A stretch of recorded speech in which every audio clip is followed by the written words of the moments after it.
제가 그 주중에 보았던 그 기사 내용 하나, 그 제목 하나 이제 읽어 드려볼게요. 승진하면 어깨가 우쭐우쭐, 심장이 좋아진다. 이제 그 내용은 제가 잠깐 읽어드리면 이런 내용입니다. 직장에서 직위의 등급이나 계급이 오르는 것, 즉 승진은 당연히 여러모로 좋은 소식이다. 자기 능력을 인정받았을 뿐 아니라 공급에서도 이전보다 더 좋은 대우를 받는다. 그런데 승진하면 심장 건강에도 좋은 영향을 준다는 연구 결과가 있다. 영국의 킹스 칼리지 런던과 캘리포니아대 버클리 캠퍼스 공동 연구팀은 영국 행정부인 화이트홀에서 근무하는 4,700명을 대상으로 승진과 건강 간의 연관성을 조사했다. 그 결과 승진율이 2배 정도 높은 부서에서 일하는 사람들은 승진 기회가 적은 이들보다 심장질환 발병률이 20% 낮은 것으로 나타났다. 연구팀 이번 조사는 기분 좋은 자극이 건강에 긍정적인 영향을 미친다는 사실을 보여준다. 그러면서 개인적으로 사회 경제적 지위가 높아지는 것은 당연히 건강에 좋을 수밖에 없다고 설명했다.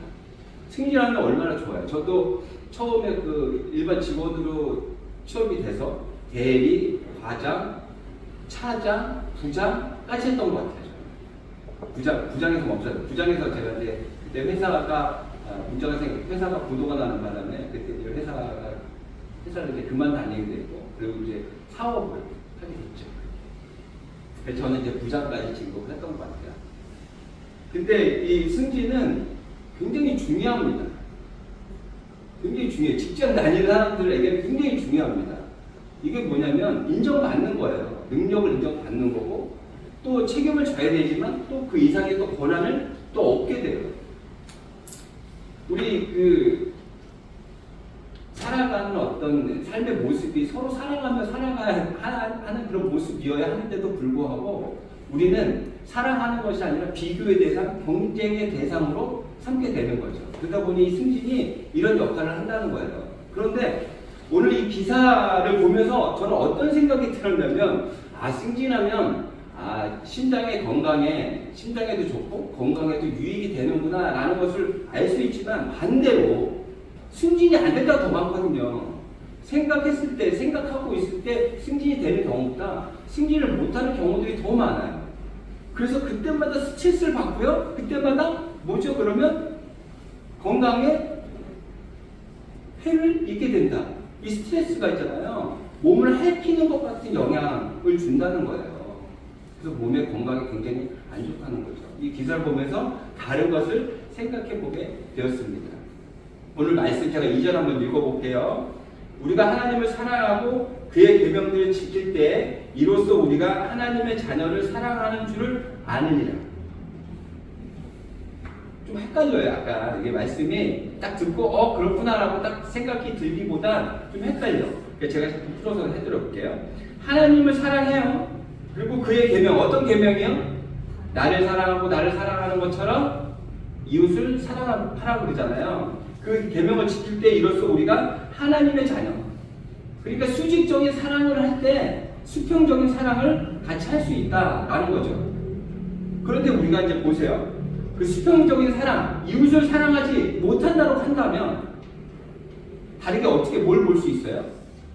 입으로는 하나님을 사랑한다고 하지만 하나님을 사랑하고 있지 않다라는 걸 볼 수 있죠. 승진을 했을 때 건강이 좋다고 하지만 승진을 못할 때 건강에 악영향을 끼칠 수 있겠구나라는 것을 생각해 보는 것처럼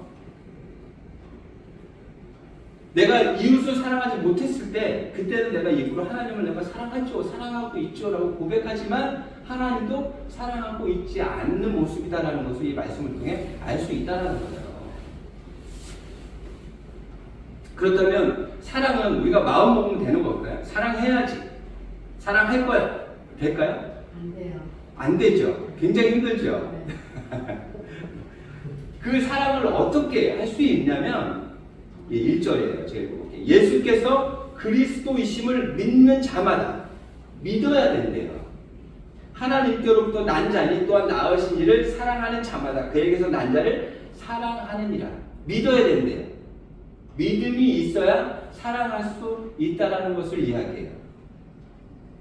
그러면서 5절이에요. 5절로 가볼게요. 제가 5절 읽어볼게요. 예수께서 하나님의 아들이심을 믿는 자가 아니면 세상을 이기는 자가 누구냐? 세상을 이겨야 된대요.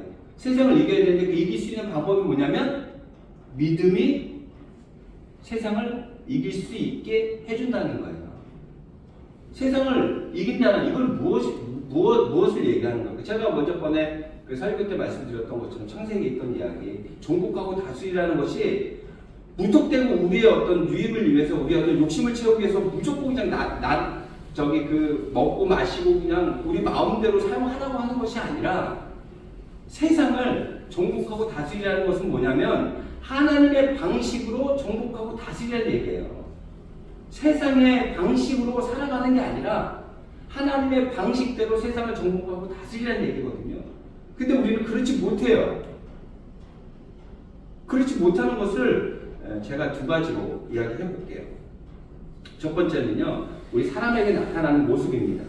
이것도 기사의 내용인데요. 그 제목이 이렇습니다. 우울감 심한 한국인, 운동하고 사람 만나는 게 딱 들어보면 아시겠죠? 우울증이 심하대요. 그렇다면 운동하고 사람 만나면 도움이 될 수도 있다는 얘기인 거죠. 그렇죠? 자, 그 내용을 한번 쭉 읽어볼게요. 25일 질병청은 전국 만 19세 이상 성인 약 23만 명을 대상으로 실시한 지역사회 건강조사 자료를 분석해 우울감 경험률 현황을 발표했다. 우울감 경험률은 최근 1년 사이 2주 이상 일상생활에 지장이 있을 정도의 우울감을 경험한 성인의 분율을 말한다. 1년 사이 2주 이상 일상생활에 지장이 있는 경우를 기준으로 삼았다는 거예요. 질병청 분석에 따르면 국내 성인 우울감 경험률은 2018년 5%로 최저를 기록한 이후 코로나19 유행을 겪으면서 지속적으로 증가해 지난해 7.3%를 기록했다. 세부적으로 살펴보면 대도시의 우울감 경험률은 농어촌보다 높은 경험을 보였다. 지난해 기준 우울감 경험률은 7.1%였지만 대도시는 7.8%로 조사됐다. 혼자 사는 것보다는 함께 살아야 하고 운동이 도움이 된다는 수치도 나왔다. 그러니까 도움이 된다는 얘기죠. 그리고 농촌에서 사는 것보다 도시에서 살 때 이 우울감 수치가 더 높아진다고 이야기하고 있어요. 그것은 왜 그럴까요? 농촌보다 도시에 살 때 비교되고 경쟁이 더 치열해지겠죠. 하나님의 방식대로 세상을 정복하고 다스리고 살아야 되는데 우리는 세상의 방식에 정복되고 다스림을 받고 살아가고 있어요. 조금 없더라도, 좀 부족하더라도 감사하며 기뻐하며 살아가야 하는데 조금만 없으면 다른 사람들하고 비교가 되고 상대적인 박탈감 때문에 만족한 삶을 살아갈 수가 없어요. 뭔가 더 채우고 더 많은 것들을 누려서 행복한 것이 아니라 하나님과 함께하고 하나님 살아가게 하신 모든 것들이 은혜라고 고백하는 그런 인생이라고 한다면 마음속에 평화와 기쁨이 있을 텐데도 불구하고 우리는 세상의 방식에 젖어 살고 있지는 않는지.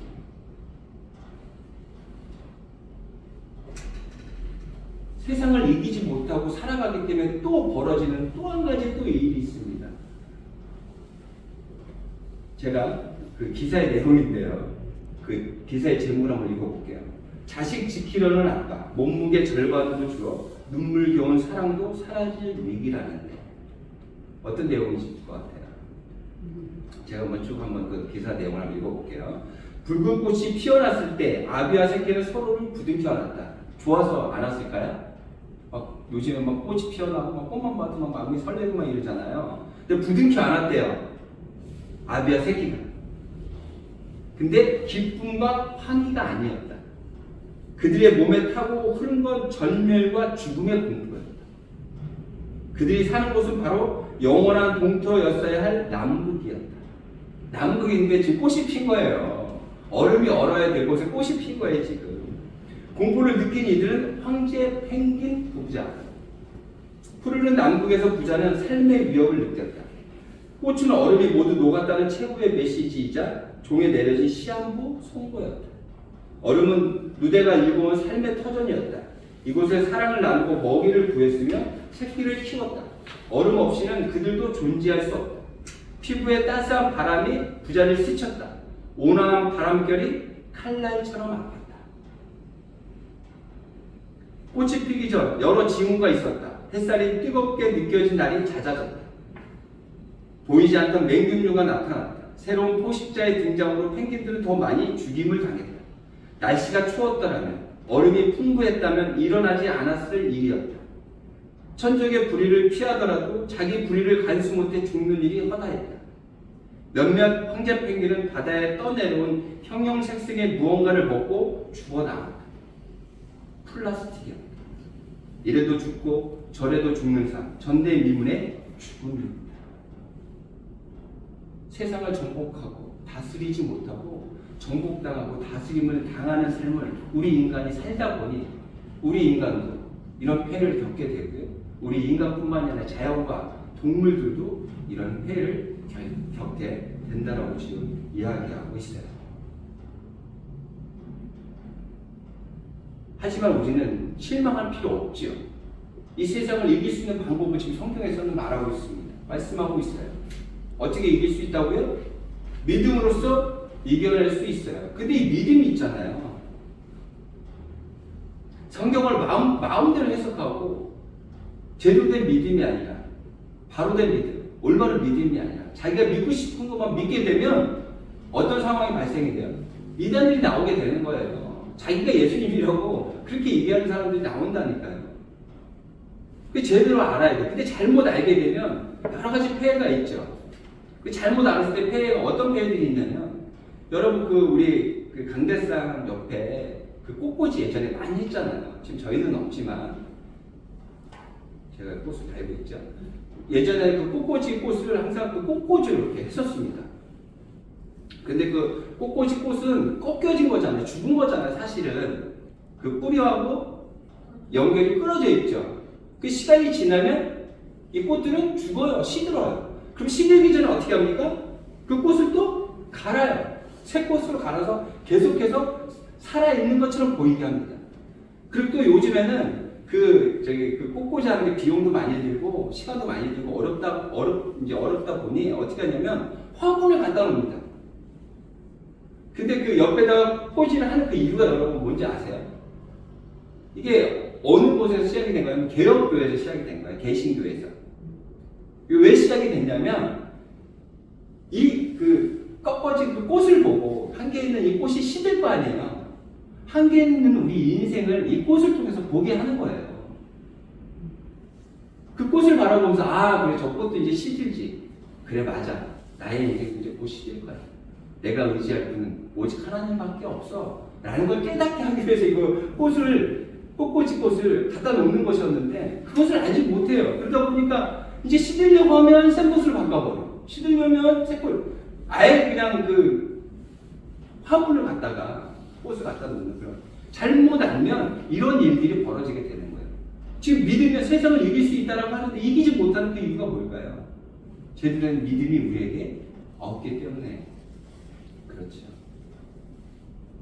그래서 우리에게 그 신약과 교리가 굉장히 중요한 거예요. 그래서 그 교리를 통해서 제대로 된 틀을 통해서 성경을 바라보아야 돼요. 그 예수님은 어떤 분이셨는지 우리 6절 한번 제가 한번 읽어보겠습니다.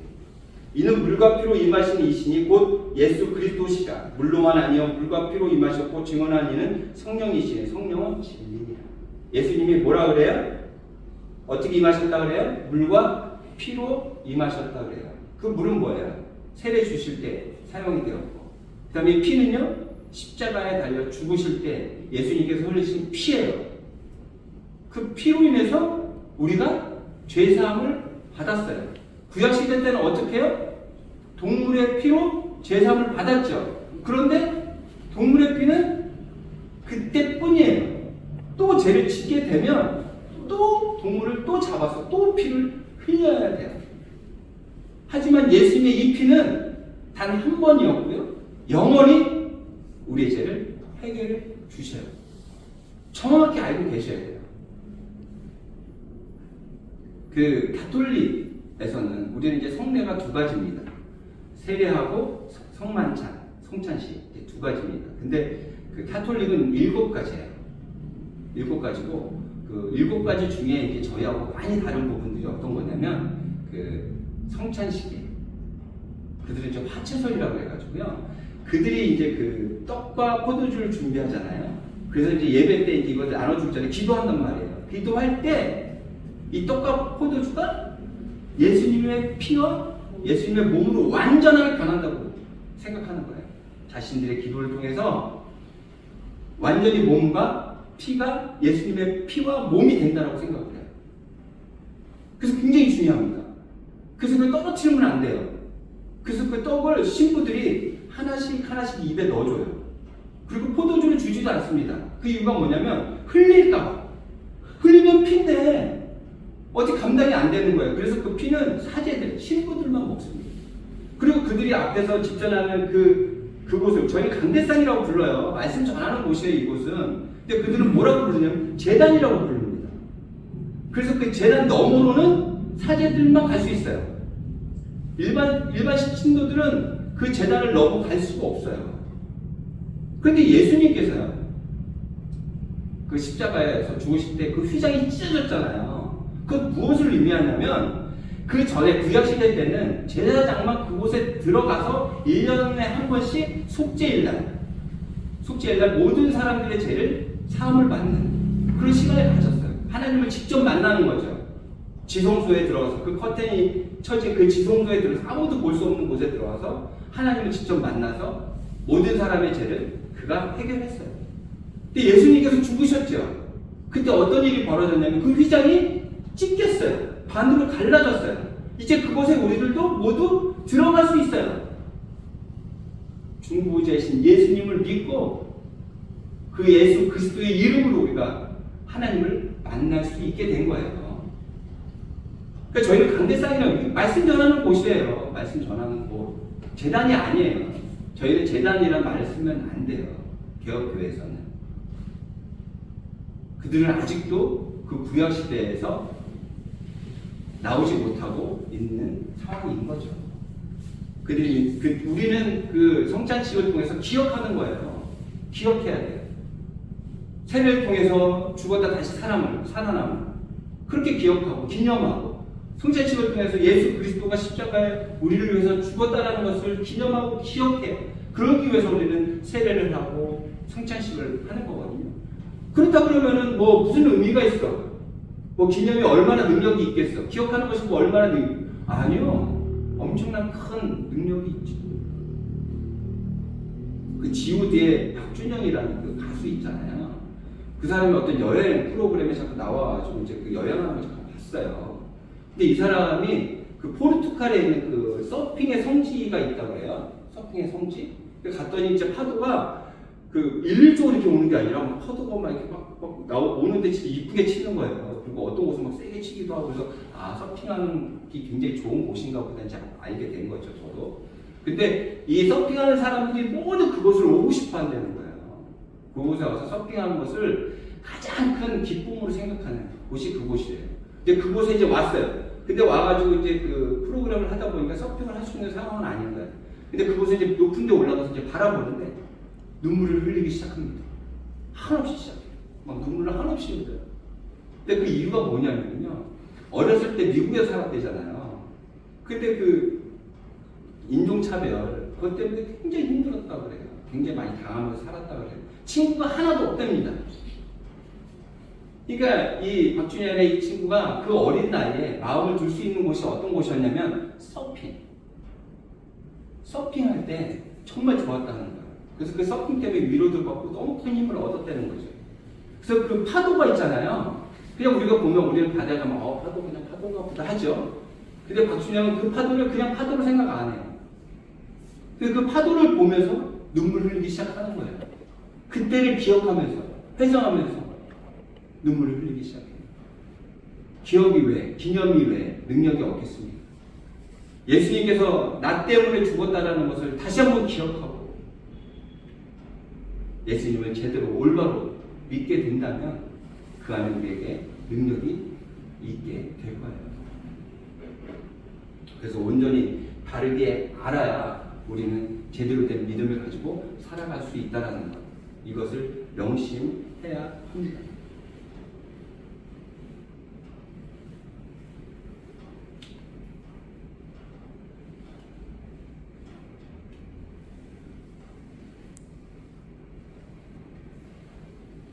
그리고 증언하는 이는 성령이시니 성령은 진리니라.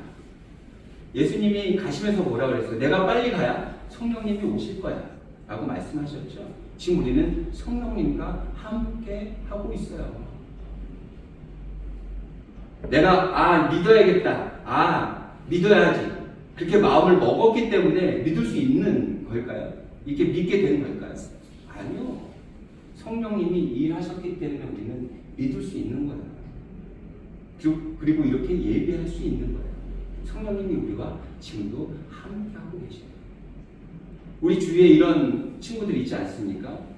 우리 믿는 사람들의 모습들을 보면서 변화해져 그런 모습들을 보면서 나도 믿고 싶어. 그래서 나도 너처럼 그렇게 변하고 싶어. 그렇게 안정적인 가정을 꾸리고 누리며 살아가고 싶어. 나도 믿을게. 그런데 안 믿어져. 이런 얘기 못 들어보셨어요? 믿고 싶어. 근데 안 믿어져.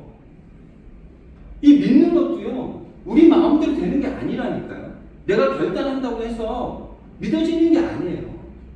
전적으로 타락한 우리는 있잖아요. 하나님의 은혜가 없으면, 하나님의 능력, 하나님의 보살핌이 없으면 그 믿음마저도 가질 수 없는 게 우리의 모습이에요.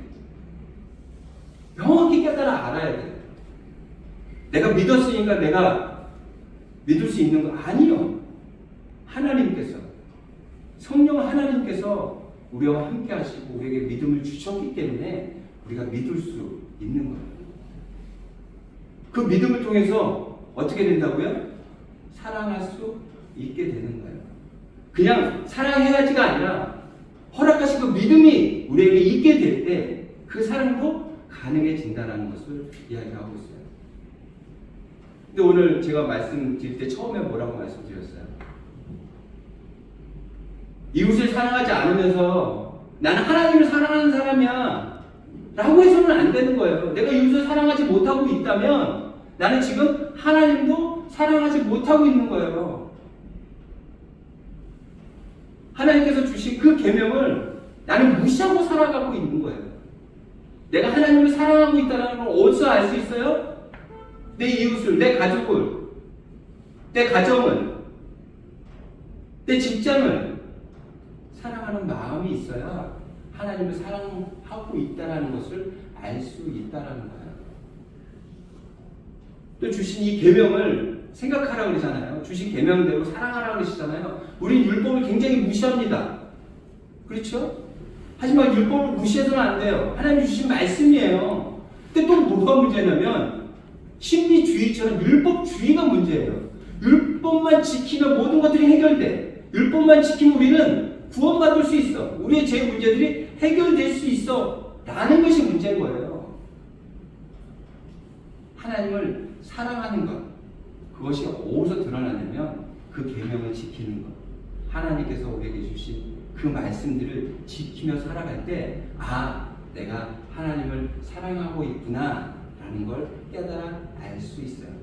오늘 말씀 다시 한번 점검해 볼까요?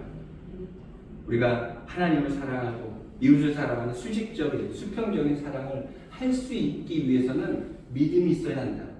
근데 그 믿음은 올바른 믿음이어야 합니다. 내가 갖고 싶다고 해서 갖는 그 믿음이 아니라 하나님께서 주신 그 믿음, 성령 하나님께서 나와 함께 하실 때 갖는 그 믿음이 온전하게 내가 있게 될 때 우리는 바른 사랑을 할 수 있게 된다. 또한 주신 그 말씀을 우리는 어떻게든 지키며 살아가야 한다. 그 모습이 하나님을 사랑하는 모습이기 때문입니다. 그렇게 살아가시는. 그래서 내 주위에 있는 모든 사람들이 사랑으로 만족하고 기쁨을 누리는, 나를 통해 이들이 느끼는 그 사랑이 이 사랑이 하나님이 주신 그 사랑인가 보다 라는 것을 느낄 수 있게끔 그 사랑을 전하는 우리 다세움 교회 그리고 우리 모든 교우들 되시기를.